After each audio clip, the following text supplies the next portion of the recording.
premier mot que vous avez eu lorsqu'on s'est eu au téléphone, c'était écoutez, moi je suis plutôt un amateur, un collectionneur, l'expert vient après. Une question excessivement simple, d'où vient cet amour de la bande dessinée? Mais je crois que, comme tous les petits Belges et sans doute beaucoup de Français, j'ai commencé à lire dans des bandes dessinées. Tintin a une importance considérable, évidemment, puisque c'est le cadeau idéal pour les enfants de 10 ans.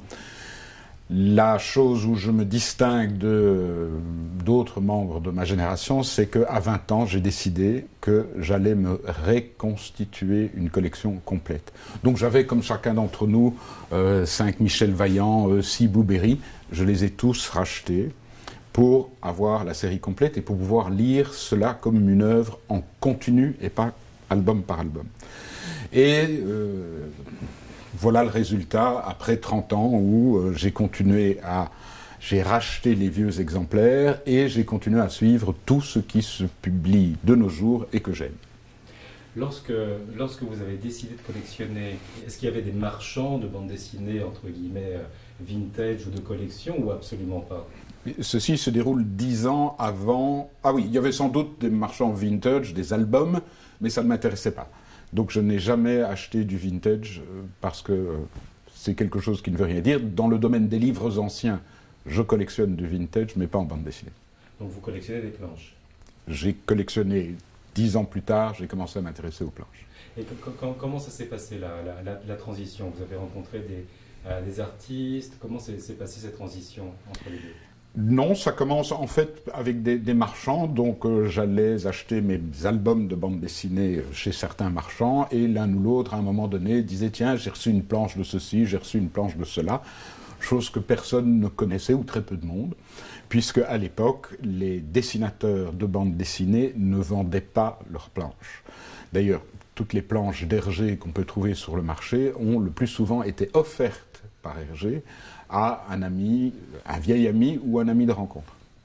La BD, c'est un art relativement récent. Vous avez vu comment l'évolution s'est produite. C'est-à-dire comment est-ce qu'on est passé d'un magazine de bande dessinée à des pièces de collection? Alors je crois que c'est difficile à expliquer. Je crois que tout doucement, les gens se sont rendus compte que tout le monde lisait des bandes dessinées, ce que l'on n'avouait pas avant. Il y a maintenant des best-sellers réguliers comme des Black & Mortimer qu'on vend à 500 000 exemplaires. Ça veut dire qu'il y a 500 000 personnes qui les lisent au moins, puisque c'est un bel album et qu'on le prête à ses amis. Donc en fait, ça appartient à notre culture et une culture qui va au fond des choses.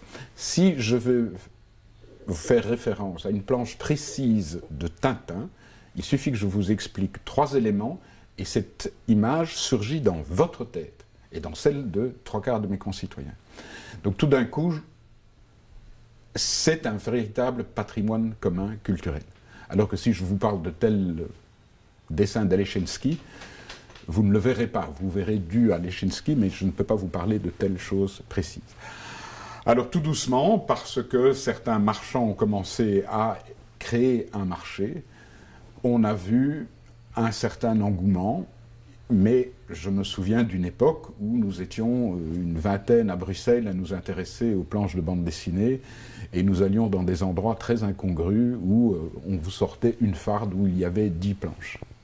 Maintenant, on peut aller chez Christie's et Sotheby's, le champagne est peut-être meilleur, les copains sont toujours là, mais il y a d'autres acheteurs qui sont venus. C'était il y a combien de temps à peu près? Alors moi j'ai commencé à acheter mes premières planches au début des années 80. Et je dirais que le marché a commencé à devenir visible et n'importe qui pouvait être au courant que cela existait, je dirais, dans la fin des années 90, grâce à 2-3 salles de vente en France qui ont commencé à faire des catalogues extraordinaires. Mais ça ne vous empêche pas de continuer à acheter des planches à des prix fort raisonnables. Ah oui, non, tout le monde va vous parler des grands records et de millions d'euros pour une planche d'Hergé, c'est très très très bien. Mais hier, j'ai mis 2 enchères pour 2 planches et l'une était à 650 € et l'autre à 1000 €. Donc nous ne parlons pas de sommes considérables. Quelle est pour vous la fonction d'expert? Alors, il faut s'entendre sur ce qu'est un expert. Dans le vocabulaire courant, un expert, c'est quelqu'un qui sait et qui vous dit « c'est comme ça ». C'est pour ça que je préfère dire amateur, parce que dans le monde de la bande dessinée, les archives n'existent pas encore.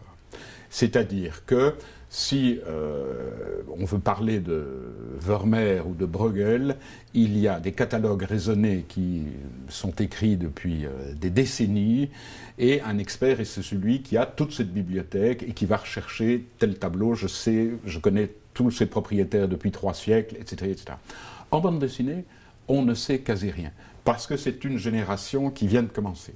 Et ça, c'est mon bonheur, j'étais présent à la création, j'étais dans la genèse de quelque chose. Ça, c'est un bonheur personnel. Ceci dit, qui sait que tel jour, Giraud était fatigué, devait partir en vacances et devait quand même rendre des planches pour une histoire de Blueberry. Et il a téléphoné à son ami J.G. pour lui demander de faire les 2 planches qui sont insérées dans un volume de Giraud.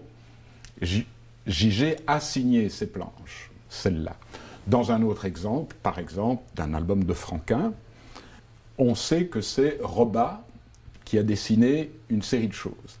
Qui le sait? Le milieu. Et dans un livre d'entretien avec Franquin, il le reconnaît d'ailleurs. Mais c'est une information qui n'a pas encore circulé.